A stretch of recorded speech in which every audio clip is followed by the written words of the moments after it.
Welcome to the Make Each Click Count podcast. This is your host, Andy Splichal. And today we're happy to welcome this week's guest to discuss today's topic, which is standing out from the crowd inside social media. Today's guest is a trailblazer in the marketing world, continually seeking out innovative opportunities as a partner of PopShorts. This LA-based influencer marketing agency has made significant strides under his guidance, securing over 35 international campaign awards and garnering billions of views for their Fortune 500 clients. A big welcome to Jake Hay. Hi, Jake. Hey, thanks for having me. So to start, your bio says that you're an influencer marketing agency. But when I went and I looked at the website, I see you do a lot of social as well. So how do those services combine for your clients? Yeah, I think we're influencer first, right? So at different points in our evolution, we've had different service offerings. We've done organic management. We do paid media management, but we generally operate with an influencer first mindset. Even with our paid media campaigns, we only have a couple clients that lean on us to run, Meta, TikTok ads for their branded content. Usually it's to support influencer content as well. So. Okay, got it. Now, your bio also says that you've got billions of views for Fortune 500 clients. Do the strategies that you used, do they work for, well, I guess non-Fortune 500 companies, or do you have to be a certain size to implement them? No, I think it works for anybody who is looking to use KPIs based on sentiment and awareness. Early stage companies, oftentimes for an agency like ourselves, influencer marketing strategies that we employ, would not be the right fit because they're trying to spend $10 to make 20 and make sure that there's a direct correlation to their ROI. That's where you're going to use more paid media tactics rather than like organic influencer tactics. Organic influencer tactics, you see a lot of case studies online. It can work. It does work. But if you want to be conservative with your first, $10,000, $20,000 ad spend as a startup, I'm probably not going organic influencer. I'm probably looking at search and social paid cost per click campaigns. I think, our campaigns certainly work for folks who say, okay, listen, we have a medium size and above business, and we think that we want to scale our presence online. We want to garner positive sentiment within certain audiences, right? I want to become popular. I want people to have a fear of missing out by not, engaging with my company. I think that's the companies who do really well. I would also say influencer content handedly can outperform branded content on a regular basis. So the organic is part of it, but the paid media really should always be a facet in your influencer marketing campaigns. So let's go there. Organic influencer is the type. So, organic is usually free. Is that what it is, or are you paying the influencers? No, organic's never free. Organic means the influencer posts to their channel. So I'm influencer X, I have 1 million followers. I'm posting to my Instagram. That is good. And that is a core part of an integrated marketing campaign. But then taking that content and turning it into an advertisement, that's where you're going to drive additional cost efficiencies, increase your reach, stuff like that. And are there certain type of products that work better than others for this type of influencer marketing? No, I think it's pretty well-rounded space. I would say there's certain types of key audiences that are more active on social. And as a result, if your product or brand speaks to those audiences, you're going to find success easier. But I mean, even my grandma's in her 70s, she's on TikTok now. Right. So I think there has been this kind of movement where everyone's touching social in some way. It's no longer if they're there, it's how to reach them there because they interact with it differently. Now, you hear a lot of talk in the influencer space about micro influencers and large influencers. I guess what are the most effective? I mean, who do you work with, and how does all that come together? It depends what you want. There's no right or wrong answer. Most of our campaigns are going to be a hybrid approach. So you have 1 or 2 large influencers and then a handful of micros to support them. The difference is being large influencers are generally going to provide economies of scale, right? Like your cost per view basis is going to go down. Having somebody with real influence, not just followers, or real influence. When you run that paid media campaign, it's going to drive additional cost efficiencies. But clients also want more content, and you're not going to get more content by working with folks who have larger followings. And that's where the micro influencers come into play. You can diversify your content, get additional assets, and then, of course, test paid media across all of it. Now, I guess, how do you match up if a client comes to you and said, I want to get into this influencer marketing? How do you match them up with influencers, either large influencers or micro influencers? I mean, how does that work? It's a complicated process, and I think there's a lot of tools out there that help you with the process. IBM Watson's had AI in the space since, I think, 2018. There's a lot of tools you can use and license to help you kind of do your initial aggregate of talent. I would say there's some issues that still require pretty detailed manual input, which is, one, it might not be pulling every profile, right? So there might be some emerging talent that if you exclusively use these tools, you'd be missing. Two is, what are your brand safety measures? There are some systems in place that can flag content, but not on a detailed enough scale. If you have a real blue chip client, right? Somebody who's a multinational brand with a very, very brand safe kind of IP, you're going to have to go through by hand and go through all of an influencer's posts on all of their channels to make sure that you're not aligning your client with a creator who doesn't represent their values. Mm-hmm. So it starts with data, and then it goes manual. I think always keeping in mind, of course, if you wanted me to find an influencer for you, I need to know a few things. I need to know your target audience, age, gender, location. I need to know what your budget is so that we can kind of identify what type of influencers make the most sense. And then if you have any kind of, like, if it's part of an integrated campaign, if there's an overarching creative strategy, it's great to have influencers play into that. They can operate in a vacuum. They don't have to be part of something bigger, but if they can be, you're likely going to see an increase in performance. You took the words right out of my mouth, because I was thinking how important it must be to know your customer avatar before you even think about going down this path.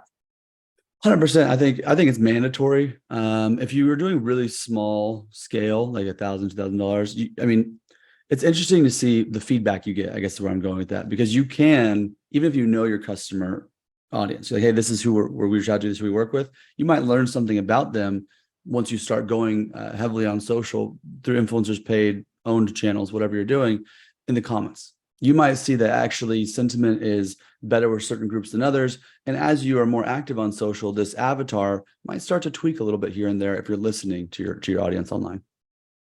How do your clients set their budget? Most of them already tried influencer marketing, and so they know what kind of budget's needed when they come to you. Or are you giving them guidance based on what they want to accomplish? I've been in this game for a long time. I started in 2015, and it's changed. 2015 doesn't sound that long ago, but this is a young industry, influencer marketing, creator marketing. When you think about where I was when I started, nobody had done it yet. The word influencer got you a meeting with the biggest brands in the world just because there were no specialty agencies. There's a handful. I'm not saying no, literally, but like very few. Today, every brand's doing influencers. Every brand knows what an influencer is. There's a lot less education involved.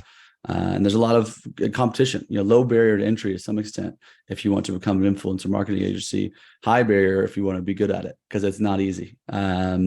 So yeah, I think, I'm sorry, can you repeat the question? I think I might have lost you. Well, I was just talking about budget. So when somebody yeah. comes to you, or do they have a budget set in mind, or do you really guide them through that based on their goals? I need them to have a budget. I think there's also important to differentiate between influencer marketing and like affiliate marketing. A lot of times folks can come to me and say, Jake, my budget's infinite. If we can do this and you're proving an ROI, I'll spend millions. It doesn't work like that for us. There are affiliate marketers out there. I'm not one. Affiliate marketing can use creators. The best affiliate marketing does, but it's a different type of marketing at the end of the day. As far as budget's concerned, we have a minimum spend of $50K, but there's a lot of agencies who have lower barriers to entry there. I would say identify your budget, understand what your total marketing budget is. There's some brands, like I'm good friends with the folks over at Gel Blaster. They've built $100 million company off primarily influencer marketing. They do a lot of stuff. They do events and sponsorships. I'm not taking away from that, but they're one of the biggest influencer marketing brands I know. They've done an incredible job, but that doesn't work for everybody. They sell, they sell a toy of sorts. So I think that would be great. But if you're selling, ranch dressing, I'm just thinking of something random, you need an integrated marketing campaign, and you need to, set budget aside for your influencers, your paid, your search, your OTT, whatever you're doing. You need to kind of do all of it and touch your bases and test, experiment, look back on the results, and understand what type of channels are delivering you the best, results and the best cost efficiencies for customer acquisition. So you mentioned, probably the most important word to most businesses and most listeners out there, which is ROI. How do you view ROI as an influencer marketing agency? Yeah, I think ROI is always on the topic of discussion. Our primary industry, we work across state governments and fashion, you name it, but our primary industry is entertainment. So keeping in mind movies, streaming, and TV. They measure ROI a lot differently than, again, if you want to look at like a startup who's selling some sort of product locally. The startup that's selling product locally is literally counting every dollar. They need to be tracking links, UTMs. They need to say, hey, this happened and this is my result. For our clients, a lot of times they're working with us for the content that they can then turn into, again, a larger paid media spend. We don't do we do some cost per click campaigns and more kind of hardworking media, but generally speaking, we're delivering awareness and sentiment. That's our core value proposition. And so when you want to buy an awareness and sentiment campaign, ROI is not about specific to any dollar amount. It's about identifying how many people do we reach, how many opinions can we have changed, how many people have a better viewpoint or are more aligned with our brand as a result of what we've done now. Let's talk about some of that content. Can you give us an example of a client of yours that used influencer marketing and what types of content pieces they were able to bring out of it? Yeah, we have a lot of clients. A lot of them don't like it when I talk about them publicly. That's just kind of the name of the game. Well, you don't have to name names. Yeah. Don't name names, but tell Yeah. us what kind of content pieces they were able to bring out of it. 100%. There's so much. Looking back again, just to go back, when I started, you were really selling a lot of Vine because Vine had so much creativity and it was saturated with creators. Instagram was not really a hub for creators. Now there's a lot of creators on Instagram. You can have reels, stories, in-feed posts. You have YouTube shorts. TikTok is, of course, we're a TikTok agency partner. Matter of fact, you can probably see the little pillow I have back there. TikTok's, I think where it's at now. Drives great cost efficiencies. It's got a lot of creators who can be really creative. It works off a For You algorithm. So follower count matters, but not nearly as much as it does for other platforms. So yeah, you can have any kind of content. You can have AR lenses. We love to make AR lenses for our clients as well. You make a lens, you have an influencer use it. Their audience can now use that lens and share it to their followers. And now you've just created a UGC campaign off the back of your influencer campaign just by launching a lens alongside of it. It can be interactive, cool. You get additional data insights on meta platforms if you use AR lenses from the folks who engage with your lens. So there's a lot of different ways to slice the pie as far as that's concerned. What about AI? Is there any implementation of AI into your industry? There is. Again, I think I made a comment earlier, but IBM Watson has been using some form of AI. It's not like the transformer models we have now with the large language models across the GPTs and the BARDs, but there's been an influence of AI for some time now, and it's really coming down to where you're going to see it most is in creator identification, so aligning creators alongside brands. Where we are looking forward to it most is those brand safety measures, because on our end, vetting an influencer in its entirety, it's time consuming. It takes a lot of resources from us. So the better AI gets at scraping all of their content, and not just the written text, which is really all it can do now, but like scraping an hour-long YouTube video for flagging keywords, the F-bomb, whatever it might be, so that we can then extract that and say, okay, hey, this creator is not safe. If I can do that in seconds and not hours, to me, that's like where AI would be really helpful. But you're also seeing AI on the other side of it. I'm on the brand side, the business side. You're seeing it on the creator side. You're seeing not only creators using generative AI to make incredible photos. I follow an architecture page, and they almost exclusively post AI architecture now. It's like, because you can barely tell the difference, and they're just so elaborate and beautiful, the photos. Beyond that, you also have AI creators that don't exist at all. It's a person on a computer somewhere who's made a page for this fake creator, but it's a real creator, right? I mean, it doesn't exist outside of its Instagram feed, but to its Instagram feed, it's got millions of followers. And it is not tangible. So AI is kind of touching all aspects of influencer marketing, from the brand side to the data to the creators themselves. I mean, you made a great point. It kind of goes into my next question. What does it take to be an influencer? Some of those influencers going to be strictly AI. What does it take? Probably great because they don't get paid that much. They get paid a lot. The AI influencers are probably some of the more expensive ones. Well, I meant the actual AI. Yeah, no, bad joke. Yeah, you're good. You're good. But what's it take to be an influencer?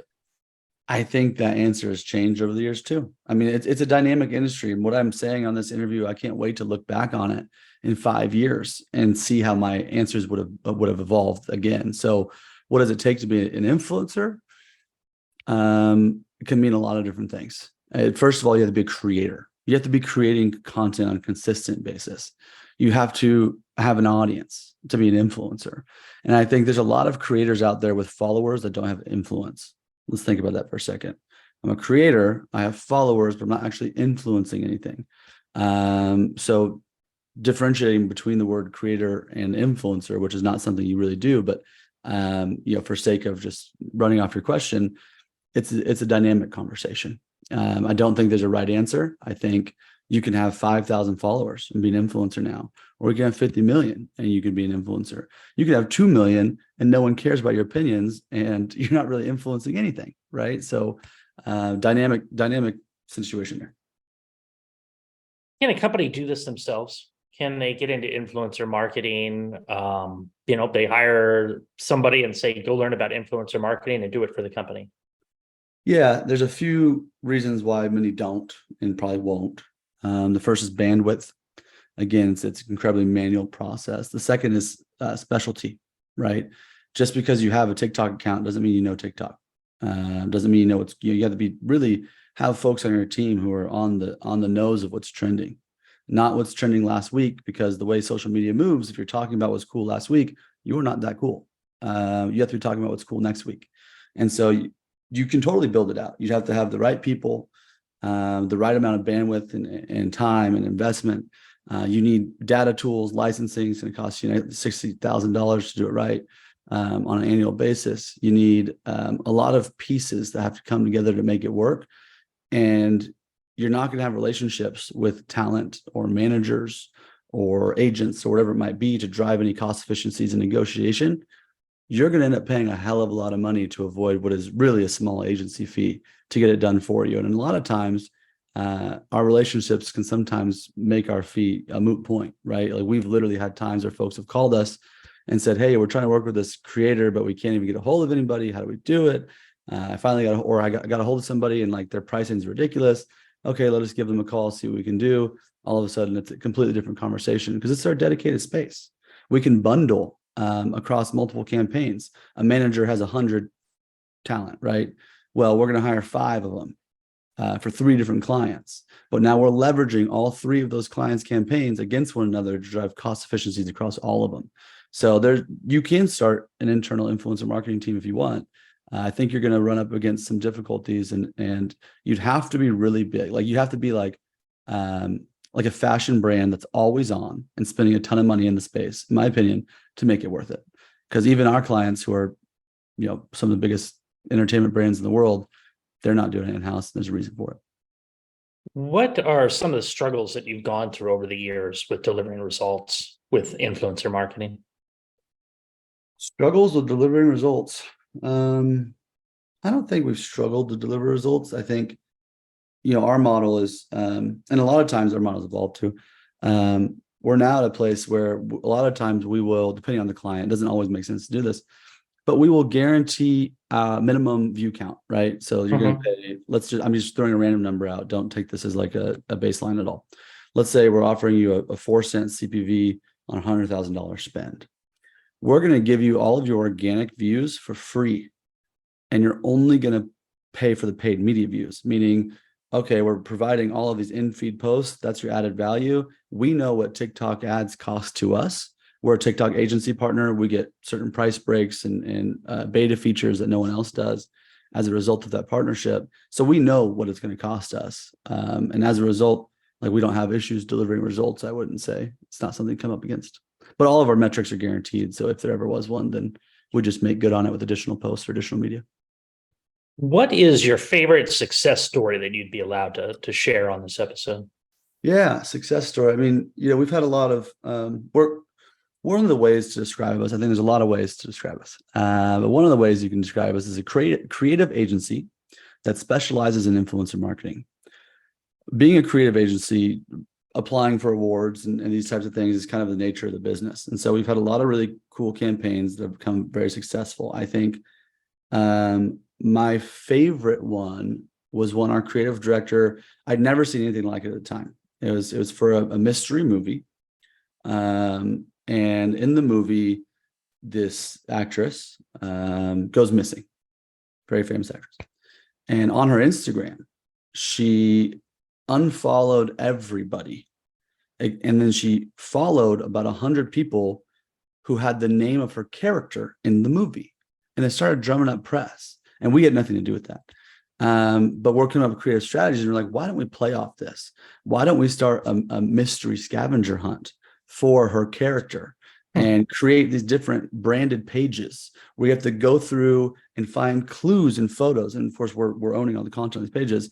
And the clue in the photo would take you to an influencer's page, a post or something. And then the influencer post would have another clue. And so you go through this trail of like 15 pages involving 8 influencers, a bunch of owned, channels that we put together for the campaign.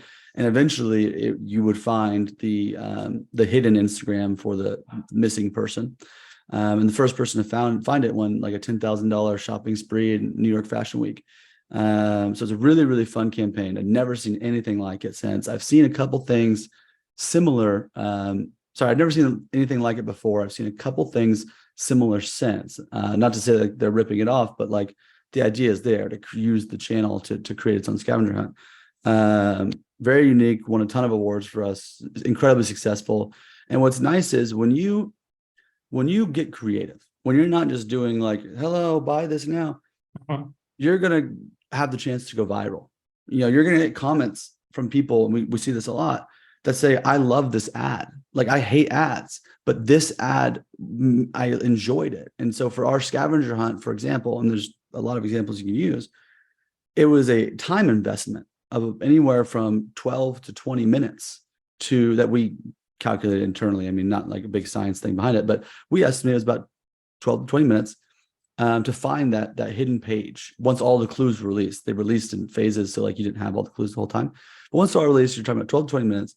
And I forget how many people we had to find the page. I mean, it was like tens of thousands of people. It took 10 to 20 minutes. Wow. That whole time is they're immersing themselves in the world of this brand, in the world of this IP. So for me, that is an incredible success story beyond just the amount of views it got or whatever.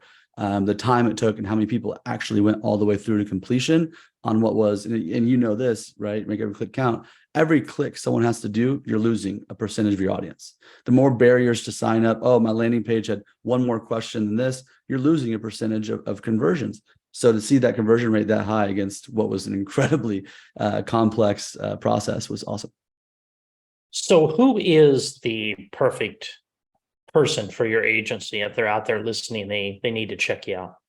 Yeah, I think the short answer is anybody with a sizable budget, 50,000 plus that's not a year campaign. That's just like one run of a campaign, who wants to buy sentiment and awareness.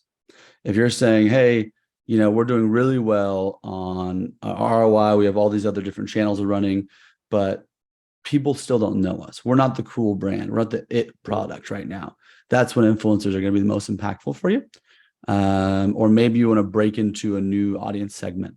We're doing really well with Avatar X. We want to reach Avatar Y. A great way to start breaking into those communities would be through the use of influencers within those communities. Are there any specific verticals that you guys specialize in? Entertainments are probably bread and butter as far as makes up about 50% of our total revenue in that one category. But we are working across government contracts, to food, CPG. You name it. I don't think there's a certain category that I would typecast this to. And how can an interested listener learn more about working with you guys? Yeah, I would say just reach out to me on LinkedIn. I mean, if you're listening now, feel free to send me a message. We do have a contact page on our site, but those emails just go to me anyways. So you might as well just reach out. I can also be reached at jake@popshorts.com. Well, this has been great. Is there anything else you'd like to add before we wrap it up today? No, I thought it was awesome. I think we've just by going through the questions, I think hopefully the listeners have learned a bit about our business and the industry as a whole. I don't think I need to self-promote more than I probably already have. Well, fantastic. Well, thanks for joining us again today, Jake. Hey, thank you very much. Appreciate you for having me. All right, for listeners, remember, if you like this episode, please go to Apple Podcasts and leave us an honest review. And if you're looking for more information regarding Jake or PopShorts, you'll find the links in the show notes below. In addition, if you're looking for more information on growing your business, check out our podcast resource center available at podcast.makeeachclickcount.com. We have compiled all of our different past guests by show topic and included each of their contact information in case you would like more information on any of the services I've discussed during previous episodes. Well, that's it. In the meantime, remember to stay safe, keep healthy, and happy marketing, and I will talk to you in the next episode.